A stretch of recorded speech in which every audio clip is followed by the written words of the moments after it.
jalani hidup dalam mujizatnya, melewati lembah dan gunung yang tinggi. Dia ada bersamaku, tak pernah tinggalkanku. Bersamamu Tuhan, ini kisah hidupku. Ku jalani hidup dalam mujizatnya, melewati lembah dan gunung yang tinggi. Dia ada bersamaku, tak pernah tinggalkanku. Bersamamu Tuhan, ini kisah hidupku. Ini kisahku bersama Tuhan. Ya, shalom saudara yang dikasihi Tuhan, kembali lagi bersama saya Sheila Siregar dalam Kisahku Bersama Tuhan.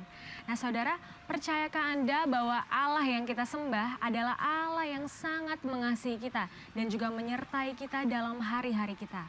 Acara ini akan berbagi kisah-kisah inspiratif mengenai orang-orang yang mengalami proses ataupun masalah namun tetap berjalan bersama Tuhan. Untuk itu, di hari yang indah ini sudah hadir bersama dengan kita Bapak Harun dan Ibu Johana. Shalom Pak, shalom Bu. Bapak Harun Ranok Salim lahir di Palembang pada tanggal 19 Oktober 1960. Beliau merantau ke Jakarta pada tahun 1984 dan bekerja di salah satu developer di Jakarta. Pada tahun 1990, Bapak Harun bertobat dan menerima Yesus sebagai Tuhan dan Juru Selamat secara pribadi. Dan 4 tahun kemudian, beliau mulai melangkah melayani pekerjaan Tuhan. Ibu Yohana Ekawati lahir di Surabaya pada tanggal 6 November 1967. Bapak Harun dan Ibu Yohana menikah pada tahun 1995 dan dikaruniai 2 orang anak, Keisha dan Devin. Kini Pak Harun bekerja sebagai hamba Tuhan sepenuh waktu dan mengembalakan jemaat di salah satu gereja di Perumnas, Tangerang.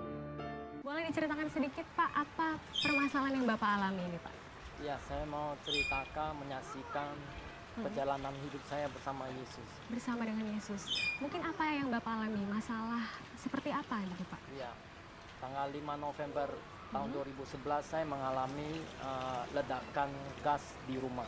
Dan itu akibatnya apa Pak? Itu akibatnya sampai kita rumah hancur dan sampai menimpa ada 4 rumah yang kena juga. Oh, termasuk untuk luka fisik dari Bapak dan Ibu? Ya, kami juga luka. Oh, seperti itu. Baiklah pemirsa, kita akan simpan dulu ceritanya nih Pak ya, untuk nanti kita lanjutkan lebih dalam lagi. Karena sebelumnya kita akan memuji dan menyembah Tuhan lewat lagu pujian berikut ini.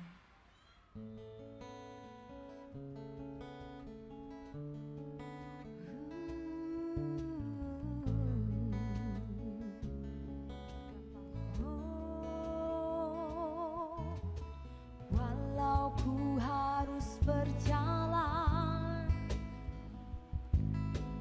dalam lembah kekelaman, perlindungan-Mu oh Tuhan nyatalah bagi hidupku. Tiada pernah sedetik pun, tiada pernah Kau tinggalkan. Sungguh mulia dan sempurna, hanya Kau layak disembah. Yesus Engkau juru selamatku, dalam janji-Mu kemenanganku selamanya kan ku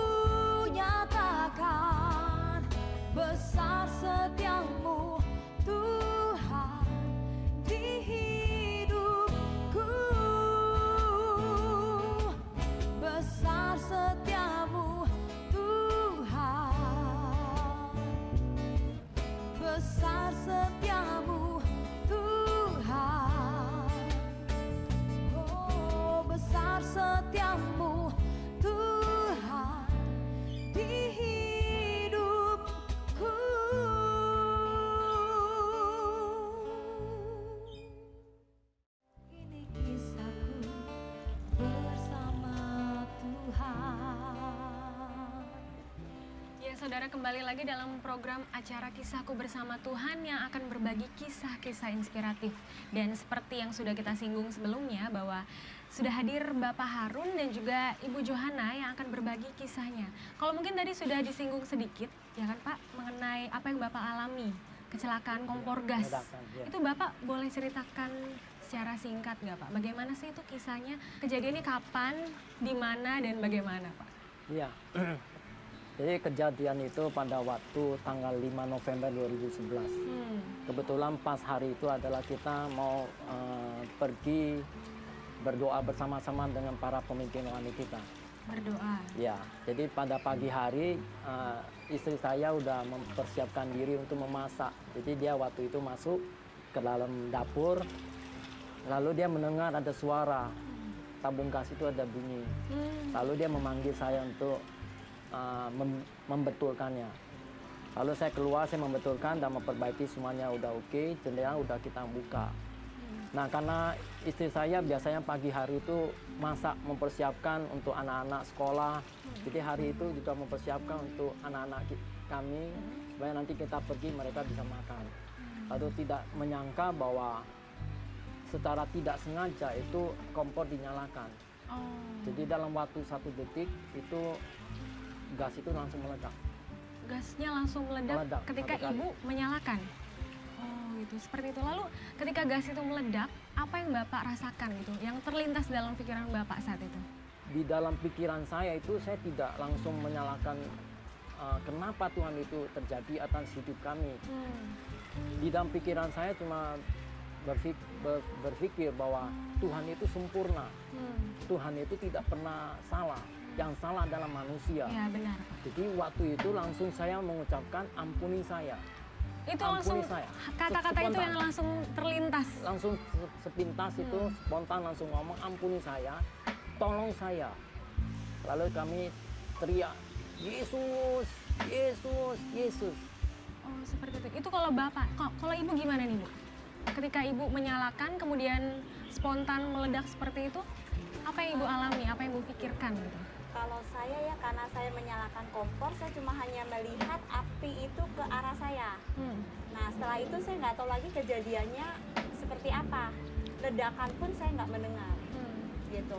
Cuma saya mendengar bahwa suami saya bilang, Yesus ampuni saya, gitu. Ampuni kami. Nah itu saya baru tahu, oh ada sesuatu yang terjadi gitu loh. Terus akhirnya saya ikut juga.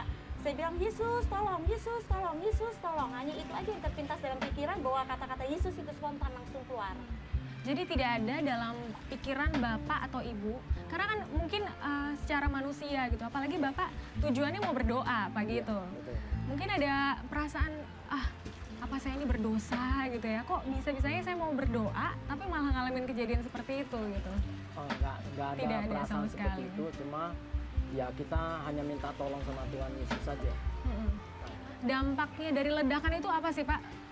Apa rumah yang hancur atau cuman daerah dapur doang atau seperti apa nih Pak? Ya, satu rumah kita hancur semua, jendela, pintu rusak semua, sampai menimpa 4 rumah. Juga 4 rumah? 4 rumah yang kena juga tetangga-tetangga itu. Setelah Bapak mengalami kejadian itu, kemudian kan Bapak masuk ke dalam rumah sakit tentunya ya Bapak dan Ibu. Karena mengalami luka yang cukup parah ya Pak ya. Nah kemudian justru di saat itu sepertinya proses mulai ada gitu ya Pak ya. Apa sih yang Bapak rasakan dan Ibu rasakan ketika ada di rumah sakit? Apa mungkin ada perasaan tertuduh atau menyalahkan diri sendiri atau seperti apa nih? Mungkin dari Bapak Harun dulu bisa. Ya, jadi pertolongan waktu tetangga kami membawa kami ke rumah sakit, lalu mereka tangani dan saya percaya itu ada pertolongan Tuhan juga. Semua dokter itu lengkap dan mereka dengan cekatan untuk menolong kami. Dalam waktu singkat kita sudah diselesaikan dan tetapi karena unitnya tidak ada untuk luka bakar seperti ini, dia mereference ke RSCM. Nah, waktu di RSCM kita sudah ditangani dengan baik dan kondisi udah cukup, ya kita udah bisa untuk istirahat. Nah, di situ dalam menghadapi krisisnya ini yang lebih membuat kita tuh terasa. Apa sih Pak yang Bapak rasain gitu? Nah, ketika saya sempat ada yang terbaring di rumah sakit gitu? Iya, waktu itu saya sempat berpikir saya itu nggak berarti lagi bagi Tuhan. Kok Bapak bisa berpikir seperti itu? Kenapa, Pak? Jadi saya nggak berguna lagi kalau seperti ini. Saya bilang kalau bisa, kalau memang Tuhan menginginkan saya pulang. Kalau saya nggak berarti bagi dunia ini. Berarti Bapak sudah sempat ada pikiran Pikiran seperti itu. kalau lebih baik Tuhan panggil saja saya. Ya, kalau memang saya tidak berarti untuk di bumi ini, saya pulang. Dan kemudian kalau Ibu sendiri, Bu? Ya ada rasa perasaan bersalah gitu ya. Pagi-pagi kita nyalakan, saya rasanya begini, kok seandainya saya nggak nyalakan kompor waktu itu ya, mungkin nggak akan terjadi peristiwa ini gitu loh. Jadi nggak mungkin begitu kompor nyala nggak akan terjadi ledakan gitu ya. Kok kenapa saya mesti nyalain kompor gitu? Kalau terjadi ledakan ya akibatnya saya menyusahkan banyak orang. Suami saya yang di sebelah saya juga akhirnya kena. Akhirnya kita berdua harus di rumah sakit gitu ya. Ada perasaan tertuduh. Kenapa saya mesti nyalakan kompor itu gitu loh. Tapi ketika Ibu mengalami perasaan bersalah seperti itu, Bu, apakah keyakinan Ibu, kepercayaan Ibu akan Tuhan tuh semakin luntur?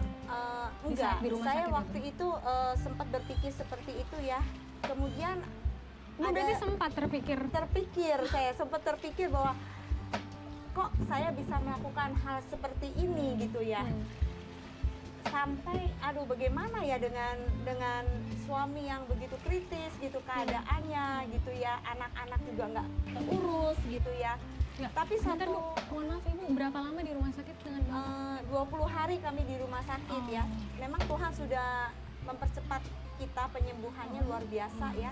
Waktu dokter bilang 2 bulan harus di rumah sakit, tapi puji Tuhan kalau kita memang berjalan bersama Tuhan, Tuhan mengadakan percepatan kesembuhan.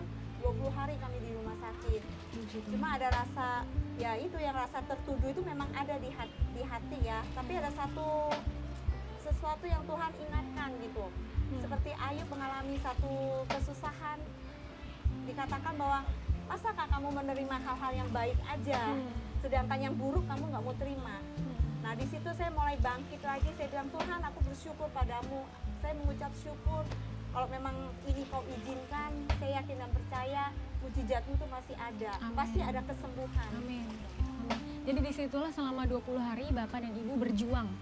Sama-sama berjuang dan tetap beriman dan percaya bahwa Tuhan sanggup sembuhkan. Iya.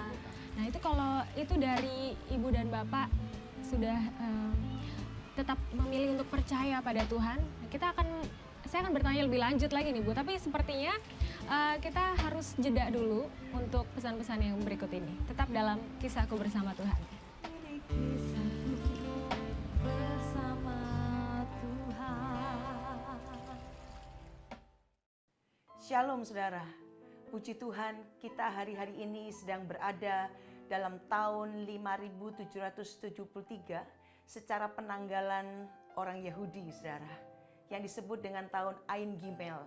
Saudara, selama 1 dekade, selama 10 tahun ini, dari 5770 sampai dengan 5779 nanti, saudara, kita ini pasti di depannya akan ada satu kata Ain, khususnya 5773 Ain Gimel.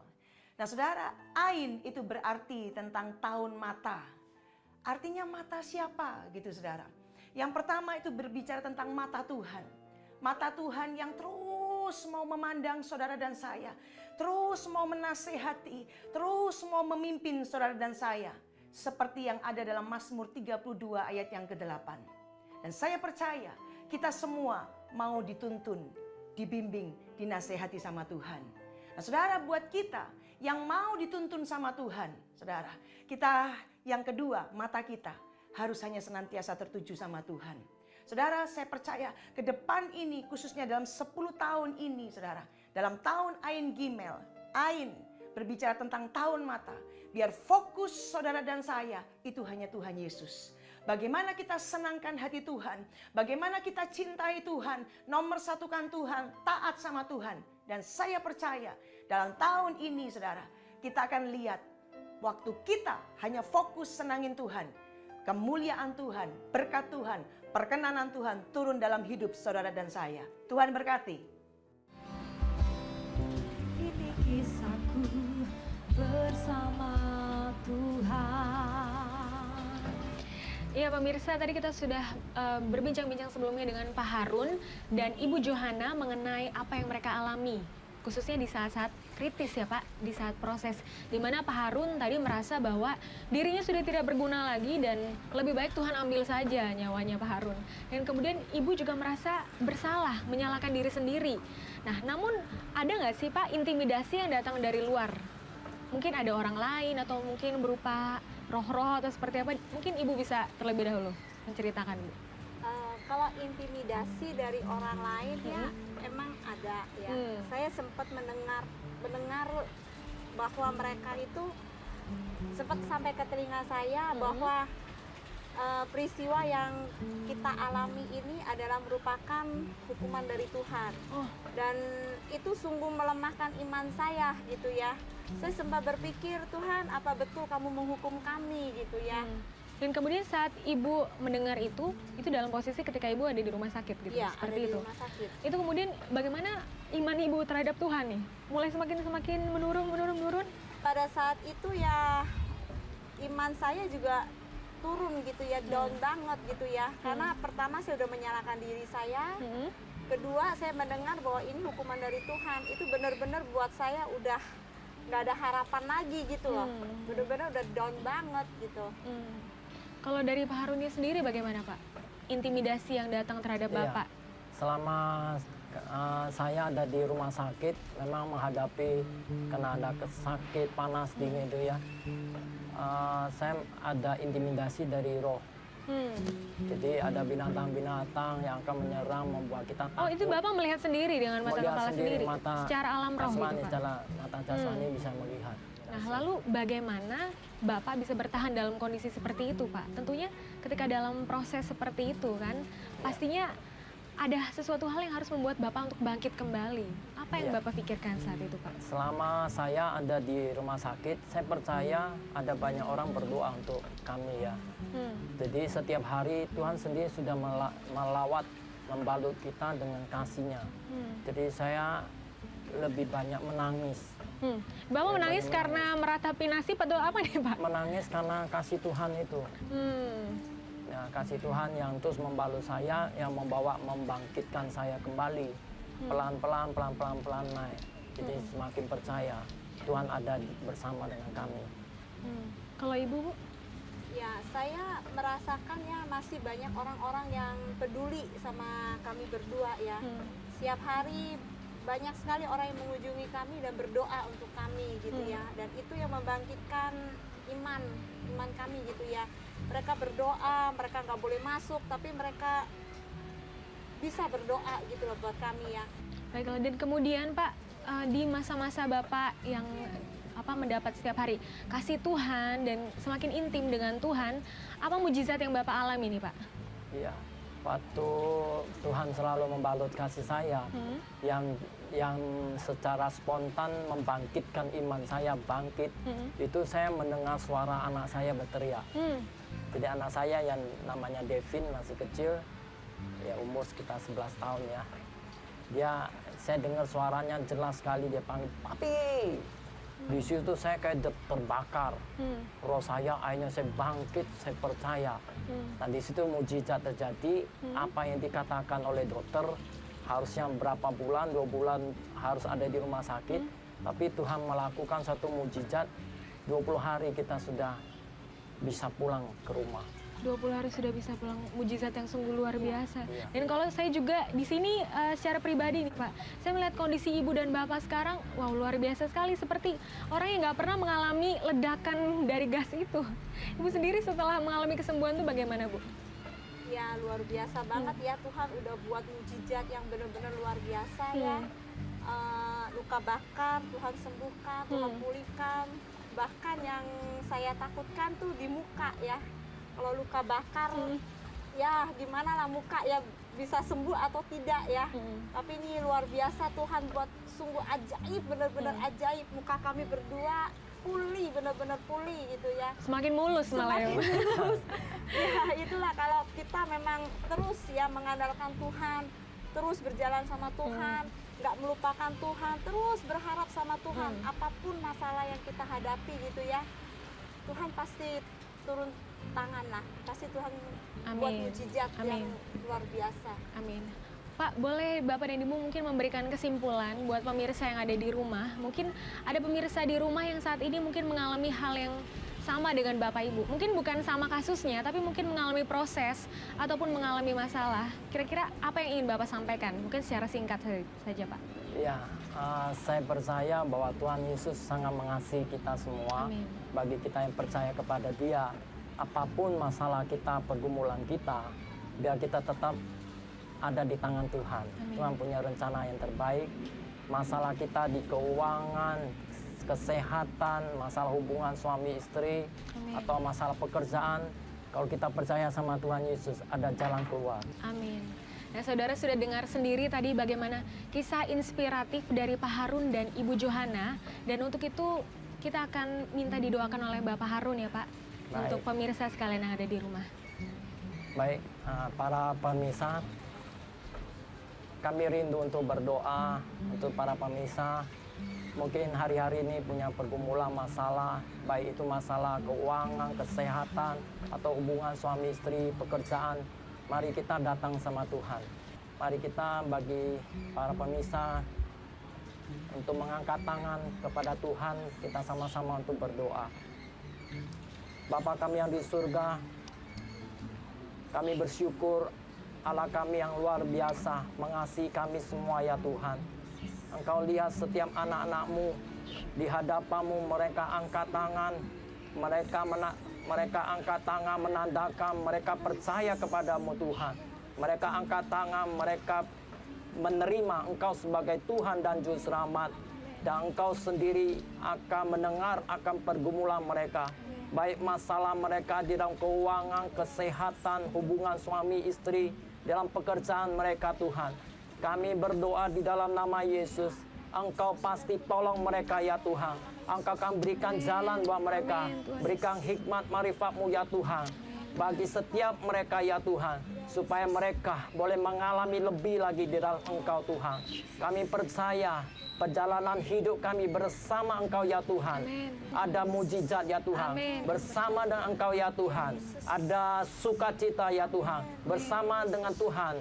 Ada jalan keluar ya Tuhan. Amin. Kami percaya Engkau memberkati mereka ya Amin. Tuhan. Dalam Engkau nama dengar Yesus. seruan doa mereka. Amin. Engkau tolong mereka ya Tuhan. Di dalam nama Yesus kami berdoa. Haleluya. Amin. Ya pemirsa, demikianlah kita telah saksikan tadi dan dengarkan juga kisah Pak Harun dan keluarganya bersama Tuhan Yesus, Allah kita yang dahsyat. Nantikan kisah-kisah inspiratif lainnya dalam Kisahku Bersama Tuhan. Sampai jumpa, Tuhan Yesus memberkati.